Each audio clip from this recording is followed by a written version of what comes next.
আজকের দিনে বেশ কিছু ঘটনা ঘটেছে। নির্বাচনী প্রচারণা শুরু হয়ে গেছে। এর মাঝখানে একটা বাংলাদেশে কথা আছে যে সব পাখি মাছ খায়, মাছরাঙার দোষ হয়। অর্থাৎ অনেক পাখি কিন্তু মাছ টাছ খায়, তবে মাছরাঙা যে এটার উপর দিয়ে দৌড় যায়। তো বিএনপির উপর বরাবরই দোষ আসতেছে যে বিএনপি যখন বলে যে আওয়ামী লীগের নির্দোষ নেতাকর্মীদের কোনো ক্ষতি হতে দেবে না বিএনপি, এই কথাটা কি অযৌক্তিক কোনো কথা? শতভাগ যৌক্তিক। রাজনীতি এদেশে সবাই করছে, সবাই করে। কেউ রাজনীতির পক্ষে গিয়ে সন্ত্রাসী কর্মকাণ্ড করে, কেউ চাঁদাবাজি করে, কেউ আবার জনগণের সেবা করে, কেউ আবার ভালো লাগার জন্য কোনো না কোনো দলকে সাপোর্ট করে। তো এটা বাংলাদেশের গণতান্ত্রিক অধিকার।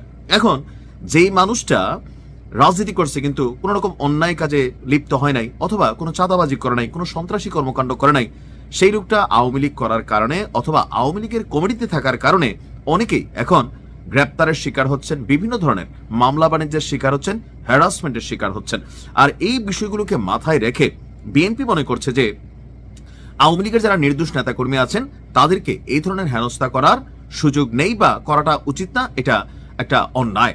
আর সেই কারণে আজকে মির্জা ফখরুল ইসলাম যখন এই বক্তব্য দিলেন, কমেন্ট সেকশনে জামাতের নেতাকর্মীরা মির্জা ফখরুল ইসলামের 14 গোষ্ঠী উদ্ধার করলেন। কিন্তু জামাতেরই একজন নেতা আমির ডক্টর তাহের সাহেব, ওনার সাথে যেই একজন ব্যক্তিকে নিয়ে আজকে ছবি প্রকাশিত হয়েছে, তিনিও আওয়ামী লীগের আমলে একজন প্রভাবশালী আওয়ামী লীগ নেতা, কিন্তু জামাতের আমিরের সাথে স্টেজে আছে, তাহলে সেটা কি অন্যায় না?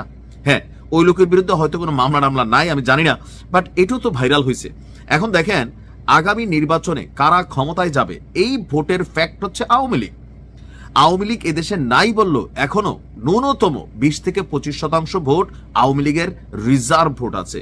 এই ভোটগুলা সিলেক্ট করবে যে ক্ষমতাতে কে ঢুকবে কে ঢুকবে না। আপনি এনসিপি বলেন, চরমোনাই বলেন, জামাত ইসলাম বলেন, বিএনপি বলেন, প্রত্যেকেই তাদের নিজস্ব লোকাল এরিয়াতে আওয়ামী লীগের যে সকল ভালো মানুষ আছে, নেতাকর্মী আছে, ভোটগুলো আছে, এগুলোকে পাবার জন্য তারা পজিটিভ কথাবার্তা বলতেছে, কিন্তু প্রকাশ্যে কেউ স্বীকারোক্তি দিচ্ছে না। আর আমরা যারা আছি অনলাইনে কমেন্টে আইসা যে দলরে পারতেছি তার 14 গোষ্ঠী উদ্ধার করতেছি। তবে এই সিস্টেমটা তো আমার কাছে খারাপ মনে হয় না। এটা আগামী দিনের রাজনীতির জন্য একটা সুবাতাস যে হ্যাঁ, দল করতে পারে। এখন তো সারা বাংলাদেশে বিএনপি দেখা যাচ্ছে, জামাত দেখা যাচ্ছে। তো কই ছিল এত বিএনপি এত জামাত? এখন যারা জামাত গুপ্ত ছিল তারা এখন প্রকাশ্যে আসছে, বিএনপি যারা করতো কিন্তু চুপচাপ ছিল তারাও প্রকাশ্যে আসছে। তো বাংলাদেশে তো আজীবন এই দুইটা দল ক্ষমতায় থাকবে না, কখনো না কখনো আওয়ামী লীগের দেশে আসবে। এখন সিচুয়েশন খারাপ। এই যে বিএনপি বা জামাত এই মুহূর্তে এই অবস্থানটা আছে, এইটা ঠিক 2 বছর আগে কেউ কল্পনা করতে পারে নাই তো। সো এই দেশে পরিস্থিতি বদলায়, তো কখনো বদলাইলে আজকে যারা বিএনপির নেতাকর্মী আছে কোনো রকম অন্যায় অত্যাচার করে নাই, জামাতের নেতাকর্মীরা আছে কোনো অন্যায় অত্যাচার করে নাই, কোনো মব করে নাই, কারোর বাড়ি ঘরে আগুন দেয় নাই, তো তাদেরকে যদি আওয়ামী লীগ সরকার এসে ধরে ধরে জেলে ভরে, তখন কি আপনি এটাকে সাপোর্ট করবেন? তখন কি বলবেন না যে মজলুমের উপর অত্যাচার করা হচ্ছে? অবশ্যই বলবেন। এখন নিজের উপরে পড়লে মজলুম, অন্যের উপরে হলে আল্লাহর গজব, এই যে মেন্টালিটি। আমি মনে করি মির্জা ফখরুল ইসলাম সাহেব তিনি যে বক্তব্য দিয়েছেন এটা রাজনীতিতে একটা স্ট্যান্ডার্ড তৈরি করছে, আর অন্যরা তলে তলে করতেছেন। বিএনপি একটু প্রকাশ্যে বলতেছে, যেমন ওইদিন হারুন সাহেবের একটা বক্তব্য নিয়ে খুব সমালোচনা হয়েছে। তিনি বলছিলেন যে আওয়ামী লীগের নির্দোষ কোনো নেতাকর্মীকে যদি ভুয়া মামলা দিয়ে গ্রেপ্তার করা হয়, প্রয়োজনে থানা ঘেরাও করব। এটা তো ভালো কথা, একজন নেতা এই লেভেলে হওয়া উচিত। আবার কোন দলের জরুরি না, যেহেতু আওয়ামী লীগের জন্য এখন একটা দুঃসময় অথবা ক্রান্তিকাল চলছে, এই কারণে অনেক ভালো মানুষ মামলা বাণিজ্যের শিকার হচ্ছে। তো সেই ক্ষেত্রে পুলিশের মাধ্যমে সরকারের ঊর্ধ্বতন নেতাদের, ডক্টর ইউনূস সাহেবের সরকার ভেতরে ভেতরে আওয়ামী লীগের নেতাকর্মীদের কিন্তু গ্রেপ্তার করছে, প্রতিদিন গ্রেপ্তার হচ্ছে, জামিনও হচ্ছে। তো কমিটিতে নাম দেখলে, এই যে বানিয়াচং থানার ঘটনা কি, এই ছেলেটা জুলাই আন্দোলনের যোদ্ধা, কিন্তু তাকে কমিটিতে নাম থাকার কারণে তাও 23 না 24 তাকে গ্রেপ্তার করে বসছে। তো এই ধরনের ঘটনাগুলোই তো সমাজকে নাড়া দেয়।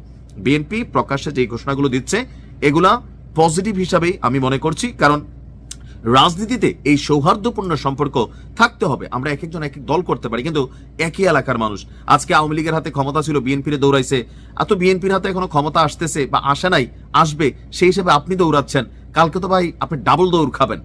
বাস্তবতা না? যেই ক্ষতিটা আপনি করবেন এর 3 গুণ আপনার জন্য অপেক্ষা করবে, আজ হোক কাল হোক প্রকৃতি নিবে। সো যখন রাজনীতিতে সৌহার্দ্যের সম্পর্ক আসে, তলে তলে সবাই ভোট ব্যাংক হিসেবে আওয়ামী লীগকে কানেক্ট করার চেষ্টা করছেন। উপরে হয়তো বিএনপি বলে বাকিরা বলেন না। আর আমি মনে করি এই বলাটার মধ্যে খারাপ কিছু নাই, যা হবে প্রকাশ্যে হবে, গোপনে না। মির্জা ফখরুল ইসলামকে ধন্যবাদ যে আওয়ামী লীগ করছে কিন্তু নিরীহ মানুষ অথবা কোনো মামলার সাথে কানেক্টেড না, তাকে একটা মামলা দিয়ে ফাঁসানোর পক্ষে যেই পলিসি বা মামলা বাণিজ্য অনেক বিএনপির নেতাকর্মীরাও করতেছেন, এগুলা তাদের বিরুদ্ধে তার এই হুঁশিয়ারি বিএনপির মান সম্মান বাড়িয়েছে, কমায় নাই। ভালো থাকুন।